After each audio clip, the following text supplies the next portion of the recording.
Hi, I'm Bill Pearis, an editor of Brooklyn Vegan, and you're listening to BV Interviews, which features conversations with some of our favorite musicians.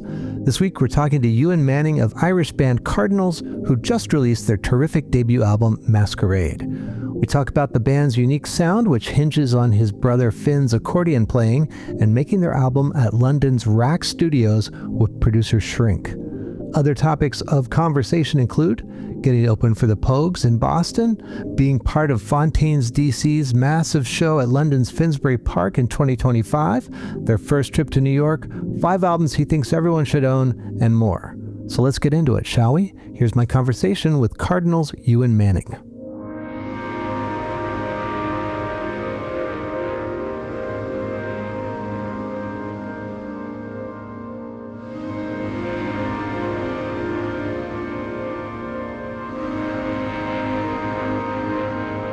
Okay, I'm pleased to have as my guest this week Ewan Manning from Irish band Cardinals, whose debut album Masquerade is out now on So Young. We're actually taping this on February 2nd, and Masquerade is out next week, February 13th. Ewan, how are you feeling? Hey, thanks for having me. Feel good. It's been a long time coming for this album to come out, I feel like. So, just waiting, still waiting, but eager for it to be out there in the world. How long ago was this recorded? We finished recording the album in June. No, the end of June or start of July. I can't quite remember, but around that time, with the earliest songs that were written for the record, are coming on 2 years ago now. So yeah. Okay. So Friday the 13th, I take it you're not a superstitious person. No, I mean, I'm not really, but that kind of slipped past us, to be honest. I think somebody just said, oh, we're going to do it on the 13th of February. And 6 months out, nobody checks if that's a Friday. So it was just like, that's just what it was. Yeah. Yeah. Well, it's always a Friday for new albums. So for the next one, keep that in mind. Yeah.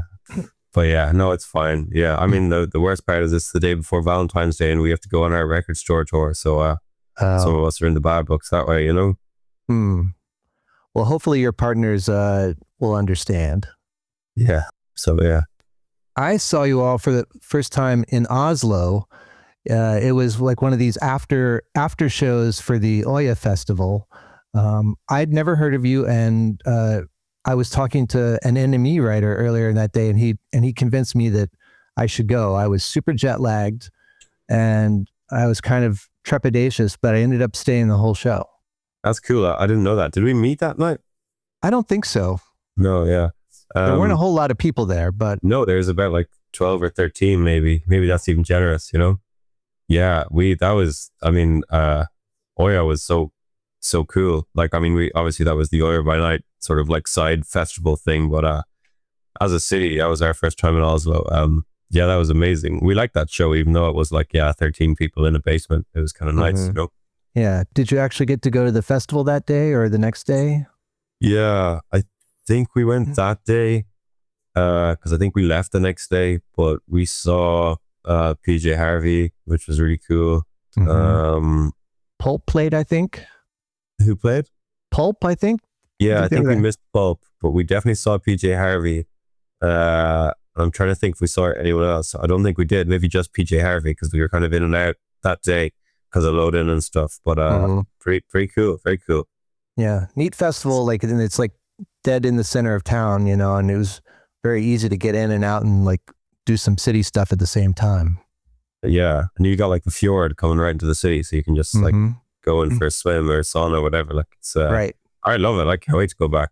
One of the things that struck me about seeing you there and not knowing anything is I don't know what I was expecting, but I wasn't expecting to see a band that sounded like you guys that also had an accordion. And I really love the way you guys use that instrument, and it can so easily just signify Irish or polka or zydeco music, but you guys have found a way to use it that feels new and almost never the way you'd expect. At what point did that enter into the band's sound? I mean, I know it's your brother who is your accordionist. Yeah. He's played the accordion since he was a child. Yeah, I don't know. I mean, we've always been big fans of like the texture and the sound of that instrument. I mean, I guess the Pogues are like kind of a reference point, even though I don't think that we're, like you say, doing the sort of Irish, like using it in a real like traditional style. Yeah, I just Finn had moved back to the city, and he's a very talented musician. I was playing in this band with these guys, and we were just talking about it, and we were like, oh, I was writing stuff that was like, oh, this could be cool, this could work together if you want to try something out, and we kind of started playing together then, and yeah, it just kind of worked. It just kind of clicked that way. But yeah, I mean, I think the accordion, I mean, it's not even an Irish instrument. There's so many contexts within Europe that like holds quite a different character to like what you'd stereotypically consider it to be in the Irish scene. But like there's this like Parisian romance to the sound of the accordion, like, and we've been listening to there was an album recorded in a Siberian prison by a falsely convicted prisoner. He's playing on a bayan accordion and he's throat singing, and it's like it's quite a long album, but it's very, very like intimate, beautiful sounding record. Yeah. So there's so many avenues that you can sort of explore sound with this one instrument, like any instrument as well. But yeah. What's the artist or album name of that record? I'm intrigued. The record is called Divine Music from Jail, and the part that I'm going to struggle with is the guy's name, which is Wojciech Vladimir Uyen. I think that's the best I'm going to get out of it. But Divine Music from Jail is the album title, though. Yes, yeah, it's a cool record. Me and Oscar spent New Year's together, just me and him in my parents' house. There was no one else there.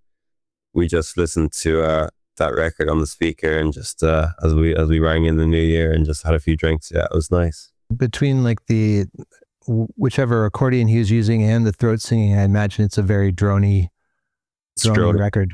It's very drony, yeah. So when back to, as far as like the accordion within Cardinals, did you have like rules of like what you wanted, what you could or couldn't do with that instrument in the context of your band? I think initially, no. I think the only like main like thing that we try to avoid is sort of this we call it like diddly eye kind of like music, if that translates okay.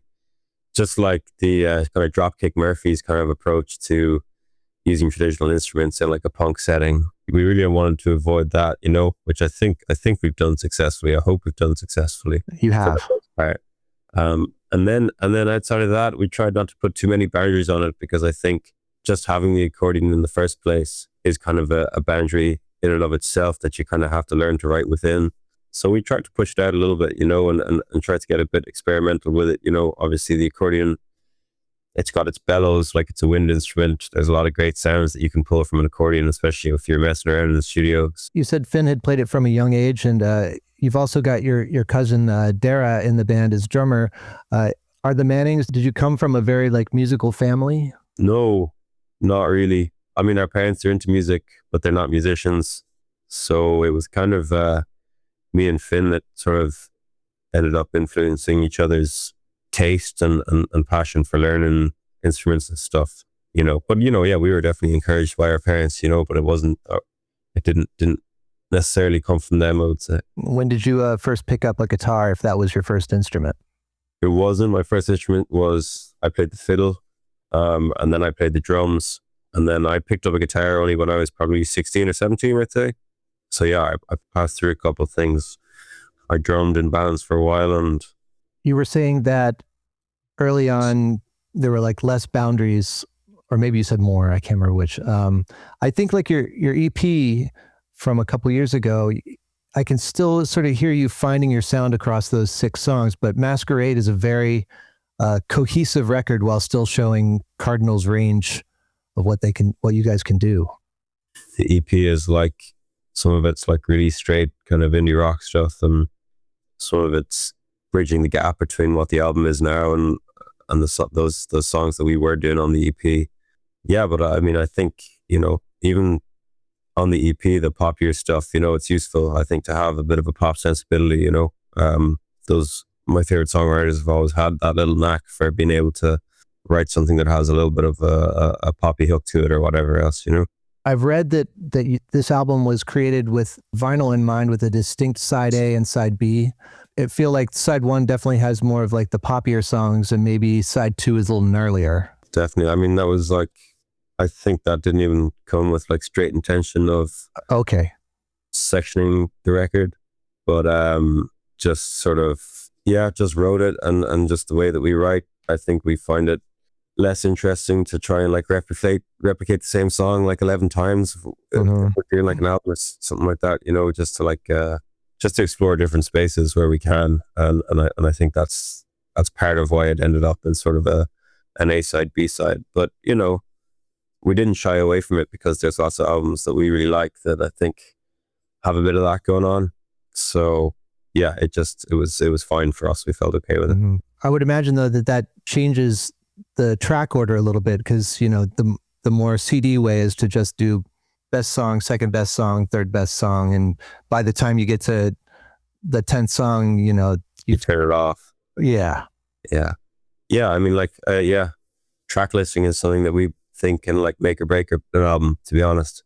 And pacing, just like in a film or a book, you know, the pacing has to be right, or else you're gonna lose interest at some point. So that was something that we deliberated over for quite a while, and we just ended up going with what was probably the most natural and what we felt was the best paced track listing. I mean, we handed it off to a couple other people just to be like, what do you guys think? And most of them came back with the same one that we gave them. So you just gave them the songs without telling them, like, and you said you asked them to like put it in an order, and it both came out the same way? Yeah. Wow, that's amazing. Pretty wild, yeah. There's actually a famous story about like U2 trying to finish the Joshua Tree, and nobody could settle on a track order. And finally, producer Steve Lillywhite's wife was Kirsty MacColl, and she was just hanging around the studio. She's like, I'll do it. And she went home and she brought it back, and that was the order. And they asked her, how'd you do it? And she's like, this was my favorite song. I put it at number one, my second song. So in that way, it was almost like a CD, but it was still in the album age. Oh, cool. Yeah, that is cool. I didn't know that. Yeah, it's interesting. Yeah. Sometimes you just need that little outer influence, you know? Yeah. You made the album with producer Shrink, right? Yes. He's basically your age, right? How did you end up with him? I think we were coming over to London for like a week to do a couple gigs and like maybe a couple meetings or whatever else it was. And our manager was just like, there's this producer, he's got a small studio in Tottenham. If you guys have stuff you want to demo, you should just like go and meet up with him, see if you guys gel or whatever. Because we were kind of early stages of looking for someone to produce the record. He had been also working with our good friends, that we weren't aware of this at the time, but he had been working with our good friends in the band New Dad from Galway. So there was like a connection there too. But yeah, I mean, we just went and met him and did a demo. And even before hearing the demo, it's just like nice how we clicked. I think, you know, same age, similar sense of humor, similar taste in music, both kind of like striving to make something great and to cooperate and be positive and be open about like our creativity and what we wanted out of the record. Just kind of clicked. And we heard the demo back then, and it was really strong. We were very happy with him. Yeah. Did he bring anything to Cardinals that weren't there, like going into the studio?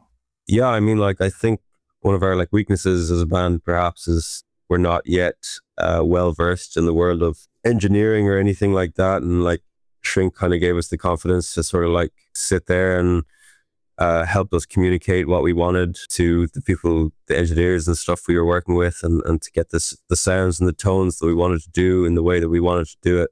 So it was just like, I think having someone there who's like similar age to us and sort of gets who we are as people, you know, just made it so much easier to sort of communicate how we wanted the record to sound, you know, and we were just like far less shy, because I feel like if it's someone who's got like high caliber production credits behind them, we'd be a bit more like, okay, whatever you say, man, you know. Was there any talk of bringing in somebody of like a Dan Carey level or anything like that?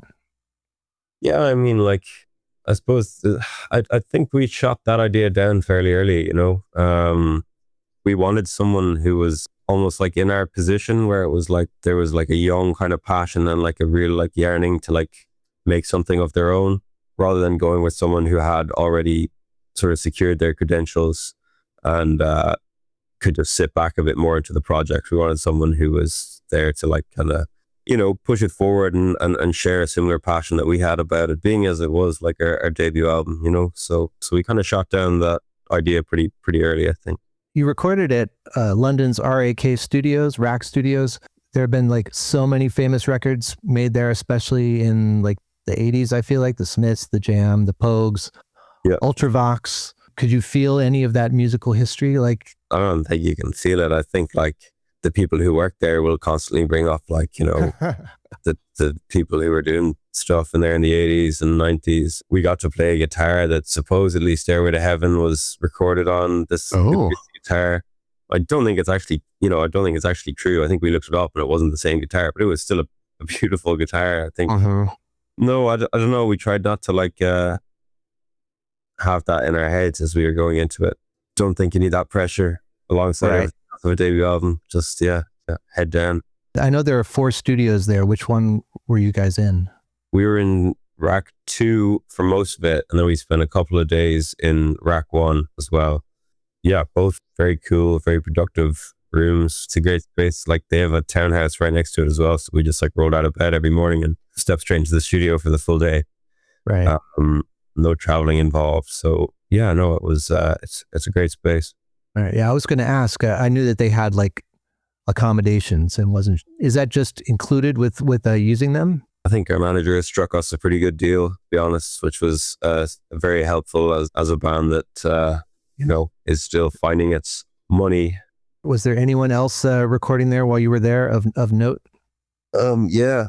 Julipa was there. I think I bumped into her on my way to the bathroom. But I didn't kind of clock in my head it was her until later. And then Harry Styles and Dave Grohl were in there. We met a producer friend that we know who wasn't working with us, but was also working in Rack. And he was like, oh yeah, man, like Harry Styles and Dave Grohl are doing a song in there. So yeah, I was under wraps, but he announced his album recently, I think. So I guess that's to do with that.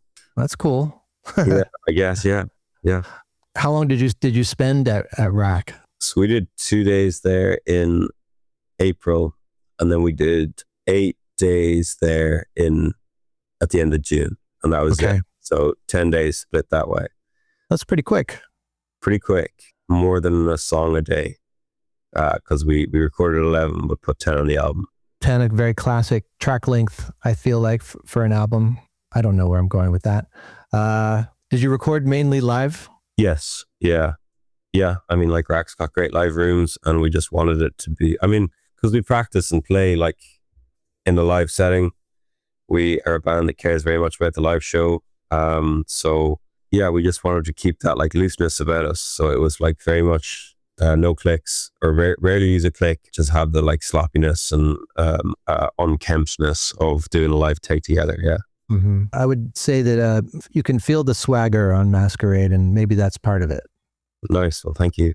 I was listening to the album this morning, and The Burning of Cork came on, and right at the end, am I hearing a little nod to Nirvana on that song at all? Why? What are you referring to? I feel like there's like a accordion line that just sort of descends, and it almost sounds like the da da da da, like from like Smells Like Teen Spirit almost. Oh, really? Yeah.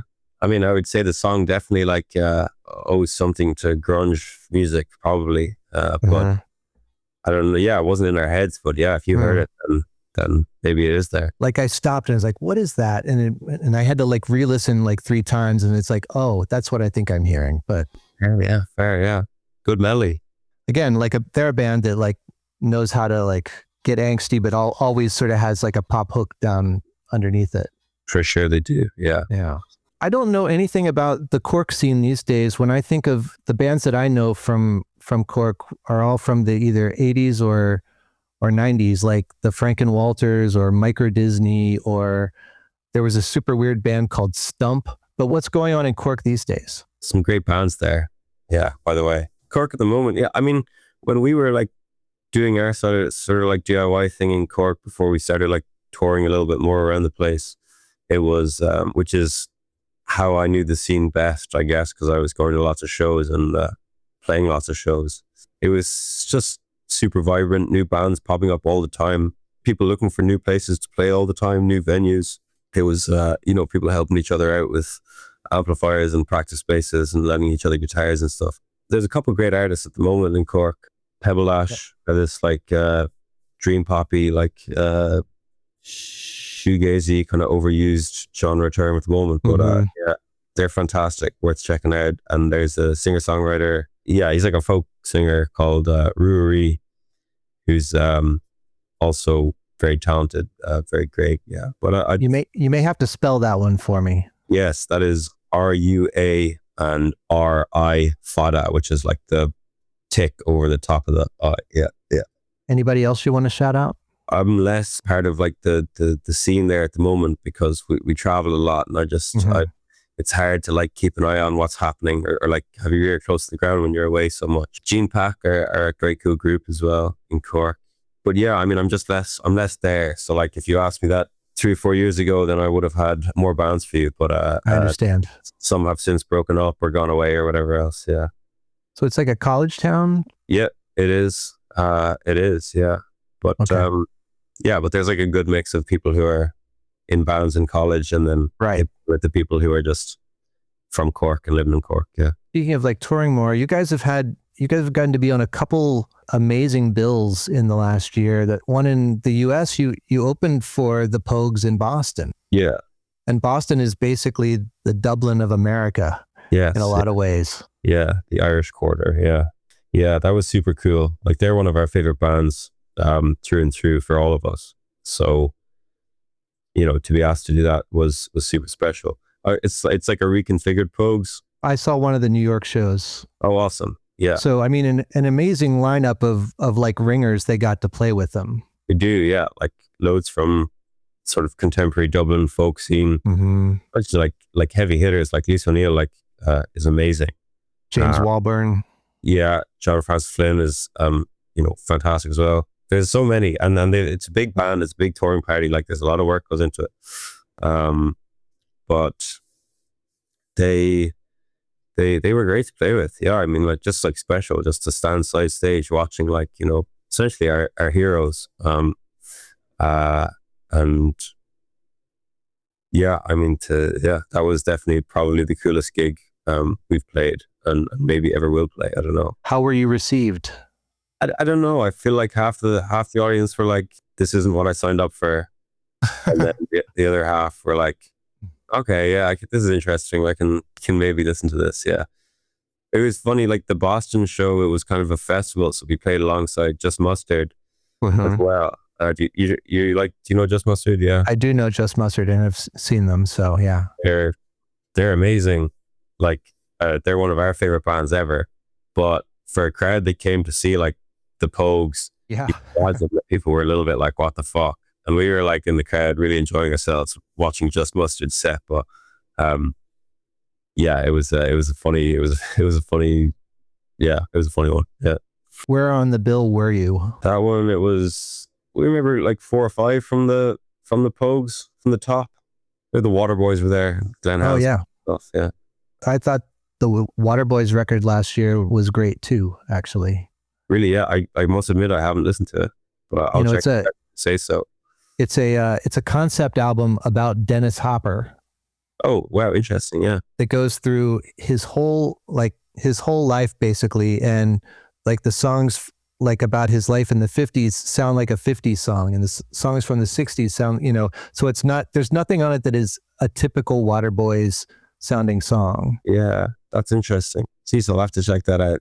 Yeah, it's really cool. The other big show I feel like that I knew about that you played was you guys got to open Fontaines DC's huge Finsbury Park show last year with Kneecap and Ammo and the Sniffers, and I don't know if there was anybody else on that bill or not, but yeah, Biz Seller were there. Your label mates, right? We used to be, yeah. They've since moved on, but they're great. We've toured with them. I can only imagine the crowd for that show. Yeah, I mean, yeah, that's the part that's hard to wrap your head around, is like the sheer scale of it. We had just finished recording the album, and we were like staying in London for this show. So I feel like we didn't even really have time to comprehend just how like big it was as a thing. So when we got there, it was a little bit of a head fuck. Yeah. yeah, it was mental. Like, you know, obviously we were the first band on, so it was like kind of quiet. But even then, it was like this. You know, this place is huge, and it's the biggest stage we've ever played on.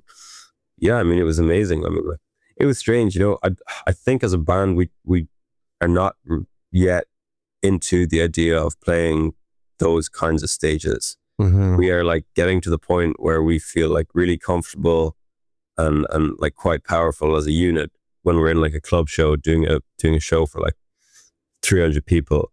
We love that feeling. It feels like super intimate. You feel like you can actually connect to an audience when you're playing there, and your sound is just moving off into greater London. Like, and I'm sure it's just an experience thing, but like a different thing altogether, really, you know? So we probably need to do a couple more of those before we feel totally comfortable in that position. It was still cool, you know? I just imagine that between like Fontaines DC, Kneecap, and Emil and the Sniffers, like that's a crowd that is like, any one of those bands has a crowd that is very enthusiastic, you know, to use a word.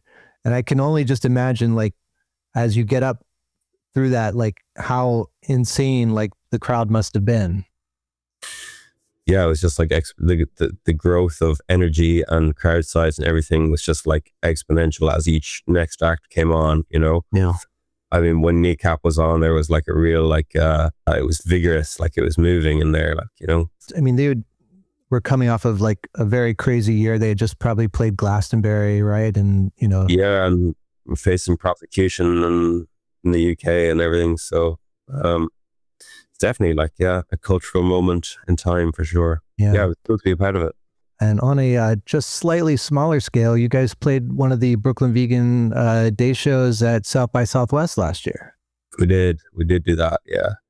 That was our very final show, I believe, of the whole South by Southwest, and of our last day where we had 4 shows in a row. So it was yeah, it was a lot, yeah, but not as much as some other bands I was hearing. How many shows did you do at South by Southwest? We did 10, I think. 10. 10's a solid number. Yeah, I mean, our whole mindset was like, we're here, we might as well do like as many shows as we can. So that was it. Yeah, the Brooklyn Vegan one was fun because it felt like the finale. So we gave it socks. Yeah, it was nice. I know it can be like surprisingly grueling for some people, even though you know how many shows you're doing. But it's that festival is it's unique. It can be very overwhelming.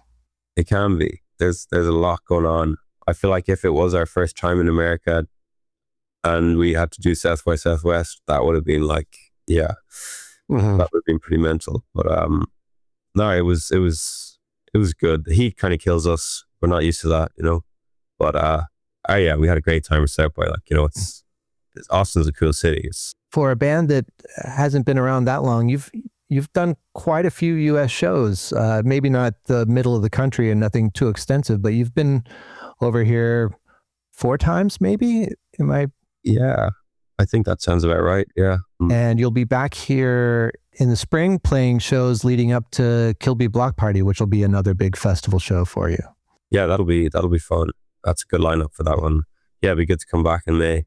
But you're right, you know, I feel like Middle America, that's the real test of the touring band. So we'll see what happens when we find ourselves there. The Brooklyn show that you're playing, it's in a very unique venue, Main Drag Music. It's the top of it is it's a music store, like an instrument store, but it's built into this part of Williamsburg where there used to be factories, and there was this old sugar factory, a Domino sugar factory, and the venue is like down inside basically what was a sugar silo, this like old stone sugar silo. Cool. It's actually like the room's probably like 50 or 60 feet tall, but very small. Otherwise, it's a very cool gothy looking space. Oh, nice. Yeah, that should suit us. Yeah, you've been to a couple of gigs there. Few gigs there, yeah. I'm looking forward to it. I kind of fell in love with New York when we first came over.